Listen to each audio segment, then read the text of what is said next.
Everybody knows police brutality exists. For police officers to take our time to waste the time of an entire nation talking about they never heard of police brutality, they don't know what black people are talking about, they can't prove it. We know in Detroit, anytime a black person is brutalized by the police, he goes into court and he's arrested for assault and battery. Now the basic issue is so simple and nobody will even touch it because you're afraid to touch it. You are deliberately trying to evade the issue. Everybody is talking.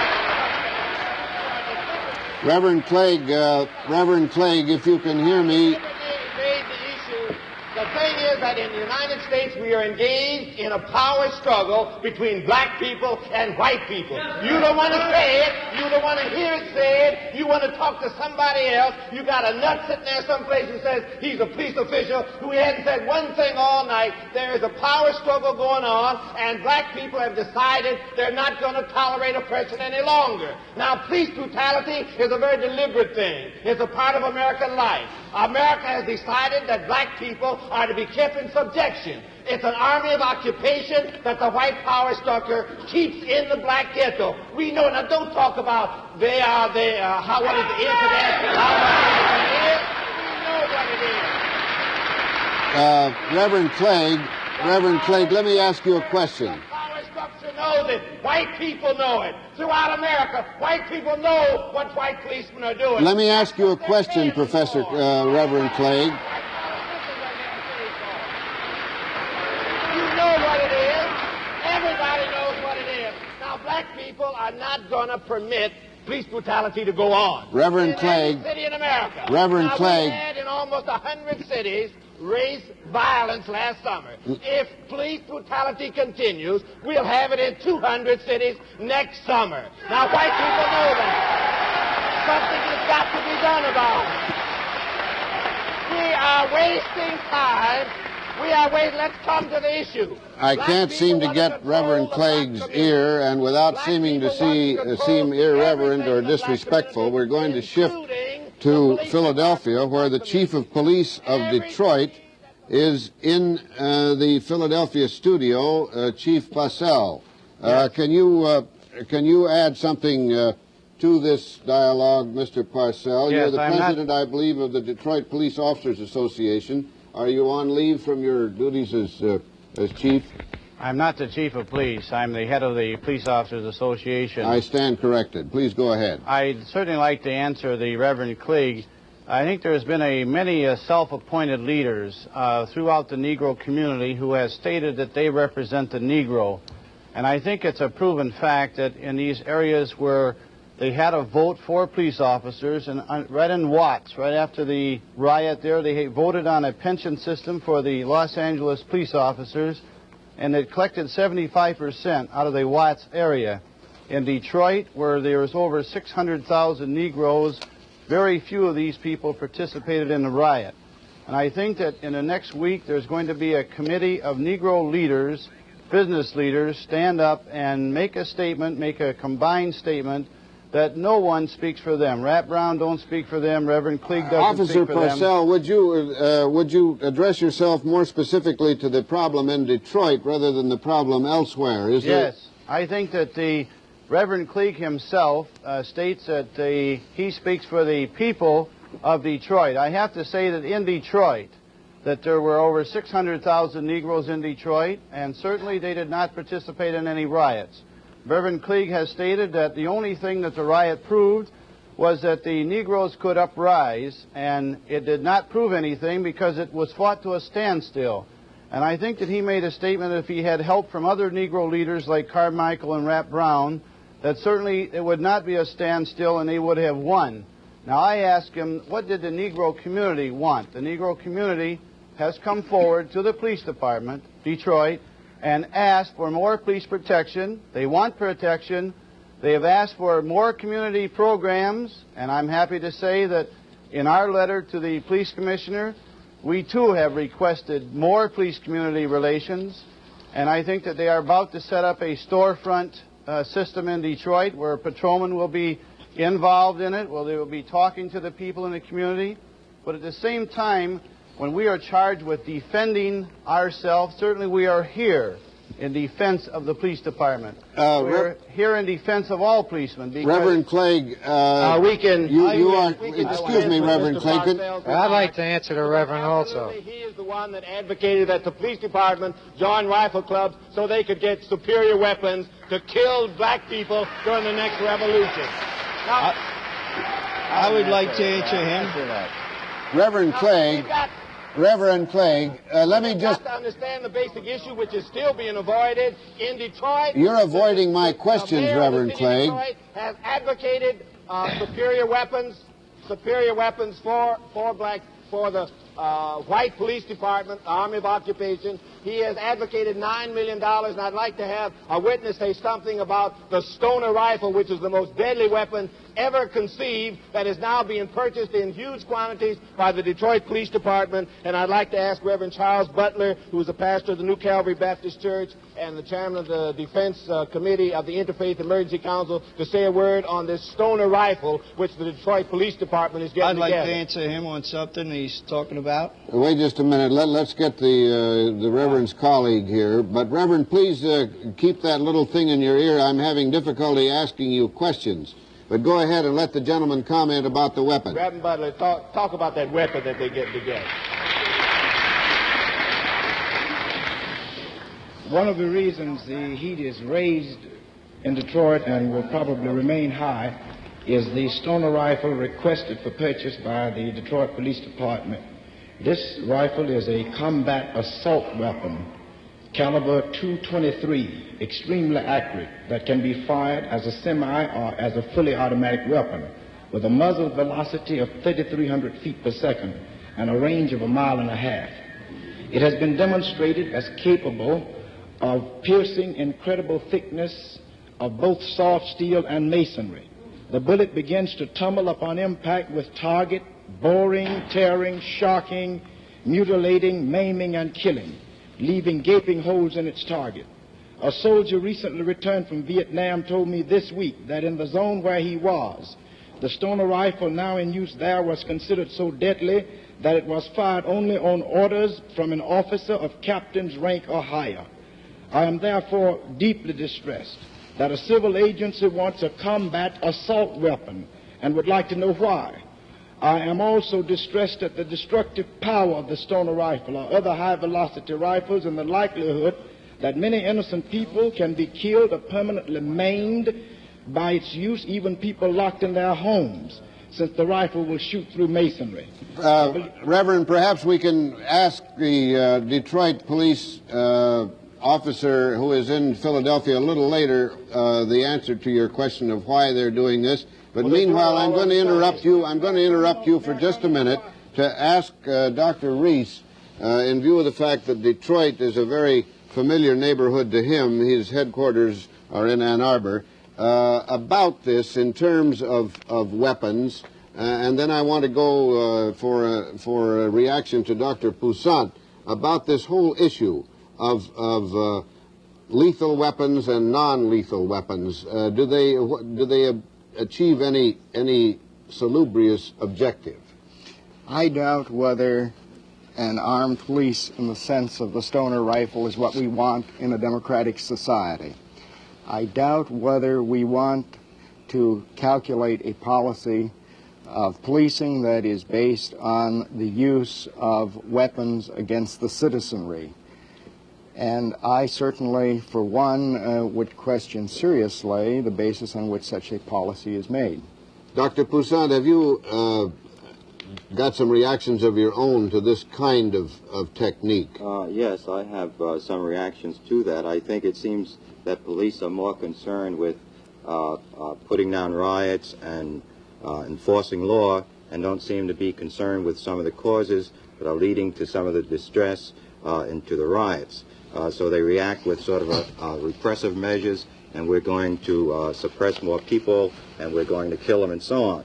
Now, I think this whole question of these new weapons that police are getting is getting quite out of hand, and I think in particular, besides these rifles, the chemical mace, which is a tear gas spray that's been purchased in large quantities by many police departments around the country. Before we go into the techniques and technicalities of mace, I want to interrupt to ask Mr. Parcell in Philadelphia, the president of the Detroit Police Officers Association, if he has any thing that he wants to say about this stoner rifle in Detroit, the question that was raised by the Negro clergyman. Can you hear me, Mr. Parcell? Yes, I'd like to just comment on the last gentleman that said that the police are getting more interested in riots and crime rather than in the causes. I want to tell this gentleman that the police officers, it's not his job for causes. We are supposed to be fighting crime and the riots or whatever the situation is. I think if we were allowed to do that and let other people handle the problem. But I have to go along with this rifle. They assume that we have hundreds of rifles. We are only asking for 150 for a specialized crew because we have no way of fighting snipers other than a specialized crew, special trained and under a command. And we need something like this. Mr. Parcell, let me, I don't want you to, I want you to keep right on it, but I want to interject something that I was informed about the other day, and that is this, that in 23 riot cities that were studied meticulously by the Kerner Commission on Urban Disorders and others, so far there has not been one proved death due to civilian sniping. Now, that isn't to say that there wasn't sniping. I would like to answer you on that. Now, wait just a minute, Mr. Harrington. I was talking to Mr. Parcell. Why did they bury the captain, the fire captain in Detroit? Just a minute, Mr. Harrington. I was asking him a specific question about sniping. Well, when you say proof, I mean, this is the whole problem with sniping. This was a warlike condition that we got into. We certainly did not want to get into this. We were not prepared for it. Consequently, we are asking for these rifles. We want to prevent trouble. We're not asking, he said we're out here trying to kill black people. We're trying to save everybody's people. We're not out here to kill anybody. And we need some defense. I think that the people have a demand for protection of property and their life. We're not out here to kill people. Now, I was asked, isn't 43 people enough? And I said, it's too many. Well, how about the fellow that is arming himself towards the police? No one seems to mention here that these black militant civil rights groups are arming themselves today with automatic weapons. They have shotguns. They are building stockpiles of Molotov cocktails. They have all other assorted homemade weapons that they have made, all to direct at the police. They have one idea. Kill Whitey, kill the white devil, kill the police. Patrolman Kowaleski, let me ask you this. As you know, members of the National Rifle Association are not only encouraged to have weapons of various kinds, but it's made easy for them to get weapons under the auspices of the federal government. Would you say that they should be treated in a different way than black citizens in terms of access to weapons? I don't see the connection between the National Rifle Association, of which I am a member and in which I say is a highly respected organization. If people got weapons from the Rifle Association, they did it under false colors. They falsified records. They falsified government records. And if I am not mistaken, if this can be proven, these people can be prosecuted for falsifying these records, in which they should. What is their purpose and their object and their reason for getting these automatic weapons? Because the police are getting them? They want them to use against us. Do you have any place Mr. Kirby can tell you about police arming them, people arming Morgan, themselves. I wonder whether I might ask Mr. Kowaleski Of course. Chime right in. This is Professor Reese wants to ask you a question, Patrolman Kowaleski. Can you hear him? Yes, sir. I wonder why you think the people in Newark would want to arm against you. Why would they want to arm against me? Yes, I can give you a very good reason. If this TV camera can pick this up, here it is. Get the devil. Get the white devil. Get the man that represents the white power structure. Here's another article. The WAPs want race war. Kill the white racist policeman. Numerous other things here, if you want me to mention them, will say here. Now we've got to get these four-legged and two-legged beasts. We know none of them, of the brothers and sisters, are going to stand for this dog business. Well, what's the motive behind this sort of? What's the motive behind this sort of propaganda, Mr. Kowaleski? I'll tell you what it is: to stir up the hostility between the police and the members of the minority group. You saw two perfect examples here tonight of why there is hostility toward the police. Just take one good long look at Reverend Cleage when he says that we are the enemy, that we are the invader. And this is the man that says here that white policemen are the ones who are enforcing the laws for the white power structure. What is Reverend Cleage going to do when he gets... What's Reverend Cleage going to do? Mr. Kowaleski, let me ask you a question. Black power... Go ahead, Mr. Kervin. I'd like to know from Mr. Kowaleski, number one, if he knows of any case in the black community where there are automatic weapons. Do I know of any case? Yes. Wasn't it recently that we just rounded up 15 people in the city of Newark for an arsenal of automatic weapons?